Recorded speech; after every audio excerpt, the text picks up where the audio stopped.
केवळ महाराष्ट्रातच नव्हे तर संपूर्ण भारतामध्ये गुढीपाडवा साजरा केला जातो।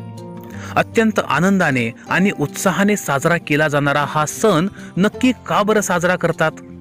आपल्या येणाऱ्या पिढीला त्याबद्दल माहिती आहे का? मित्रांनो, तसंही आपल्या हिंदू संस्कृतीचं अधःपतन होतंय।